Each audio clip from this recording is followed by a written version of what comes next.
오늘 본문은 사울과 사무엘이 만나는 장면입니다. 사울이 암나기를 찾다가 사무엘을 만나는 데까지 이르는 모든 과정들을 하나님께서는 미리 사무엘에게 말씀해 주십니다. 사무엘에게 사울이 오게 될 것을 말씀하실 때에 16절 말씀을 보면 내일 이맘때에 내가 베냐민 땅에서 한 사람을 내게로 보내리니 너는 그에게 기름을 부어 내 백성 이스라엘의 지도자로 삼으라. 그가 내 백성을 블레셋 사람들의 손에서 구원하리라.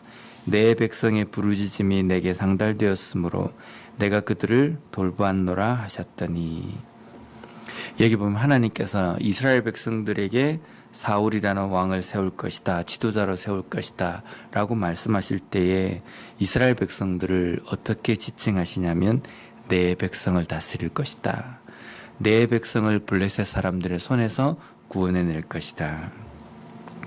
솔직히 보면 우리가 앞부분도 우리가 쭉 보았지만은 자신들을 위해서 왕을 세워달라고 이야기하는 이스라엘 백성들에 대해서 하나님께서는 나를 버립니다 라고 표현하셔가지고 우리가 생각할 때는 이 정도 되면 하나님께서 이스라엘의 얼굴도 보지 않으실 것 같다.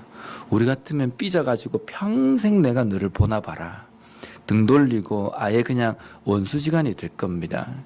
그런데 하나님께서는 백성들을 두고 그 사울이라는 왕을 세울 때에 너가 알아서 해라 이것도 아니고, 하나님께서는 그 사울을 예비하시고 사무엘에게까지 인도하시고 또 그를 왕으로 세울 때에 내 백성을 다스리게 될 것이고 또 그가 내 백성을 블레셋 손에서 구원해낼 것이다. 그러면서 뭐라 그러시냐면 이 이스라엘 백성들이 부르짖음이 나에게 상달되었다. 당시 이스라엘 백성들에게 가장 큰 적이라고 이야기하면 블레셋이었습니다. 인근에 있으면서 계속적으로 끊임없이 괴롭히는 그러한 민족 중에 하나였습니다. 그래서 이스라엘 백성들의 그 괴로움이 하나님 앞에 상달되어서 하나님께서는 사울이라는 왕을 세우셔서 이스라엘 백성들을 구원하신 것입니다. 우리가 이걸 볼 때에 이것이 하나님의 사랑입니다. 우리 같으면 참는데도 한계가 있다. 참다 그래버리면 계속 버릇이 나빠진다. 그래서 어느 순간인가 되면 본때를 보여줘야 한다. 그렇게 생각합니다. 근데 하나님의 사랑은 참는데도 한계가 있다라는 것이 아니라 한계 없는 참음입니다. 또 하나님께서는 우리를 사랑하시면서 계속 참으면 버릇이 나빠진다, 그렇게 말씀하시진 않았거든요. 그러면 우리가 이 땅에서 누군가를 사랑하고 다른 사람들을 사랑해야 될 때 그 사랑의 기준은 하나님께서 우리에게 베풀어 주신 이 사랑이라는 겁니다.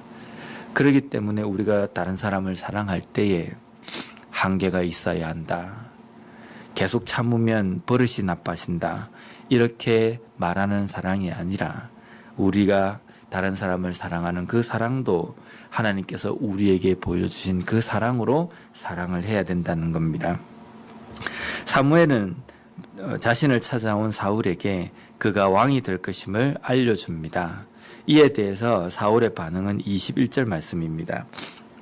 사울이 대답하여 이르되 나는 이스라엘 지파의 가장 작은 지파 베냐민 사람이 아니니까, 또 나의 가족은 베냐민 지파 모든 가족 중에 가장 미약하지 아니하니까 당신이 어찌하여 내게 이같이 말씀하시나이까 하니, 자신이 이스라엘의 지도자로 세움을 받을 것이다 라는 사무엘의 이 말에 사울의 이 대답은 상당히 겸손한 그런 모습을 보입니다.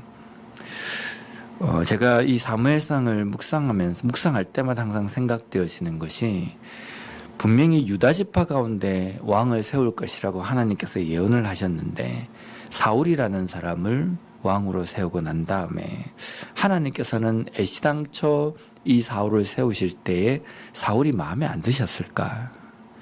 사울은 그냥 버리는 카드다라고 하나님께서 생각하셨을까? 근데 말씀을 쭉 읽다 보면 하나님께서 사울도 사랑하셨구나, 사랑하셨기 때문에 사랑하는 이스라엘 백성들에게 왕으로 세워주셨다.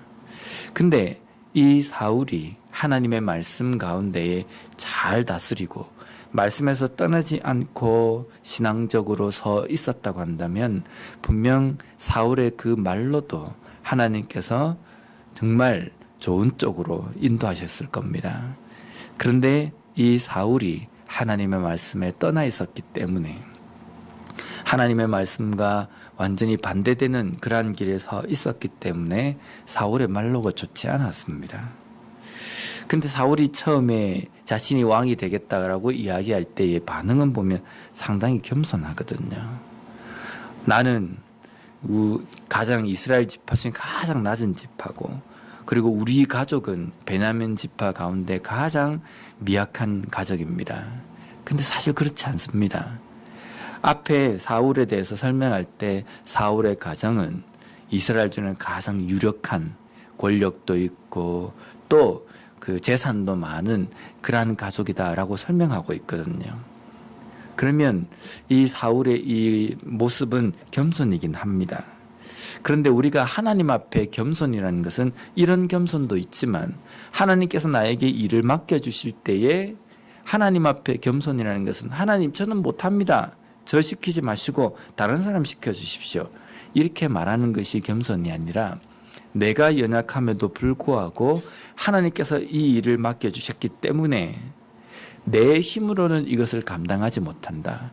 그래서 하나하나 행할 때마다 기도하면서 하나님의 인도하심을 끊임없이 간구하는 것이 겸손입니다. 사람들에게 하는 겸손처럼 아이고 나는 못합니다.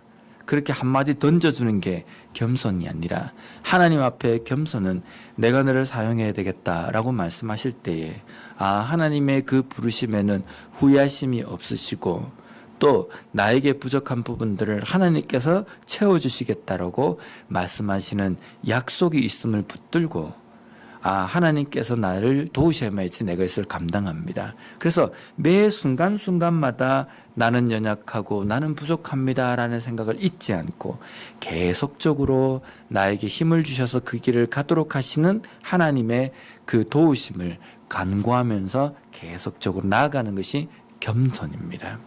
우리가 어떤 직분을 맡을 때에도 하나님 앞에 기도할 때 하나님 저는 부족합니다. 그래서 저에게 힘을 주셔야 제가 이 일을 감당할 수 있습니다. 근데 시간이 조금 지나면요, 내가 뭔가 하면서 익숙해지고 뭐 별거 아닌 거라고 생각이 들면 이제 내가 좀 자랐다고 생각이 들고 내가 이것을 했다라고 생각을 하게 됩니다. 그 순간 우리는 교만해져 버리는 겁니다. 겸손이라는 것은 끝까지 이 일을 다 끝날 때까지 내가 한 것이 아니라 하나님께 한 것이며 순간순간 그 일을 감당할 때마다 하나님께서 나에게 도움을 주셔야 되고 나를 붙들어 주셔야 된다라는 그 고백을 끊임없이 하면서 그 사역을 감당해 나가는 것이 겸손이라는 겁니다. 우리 교회도 마찬가지입니다.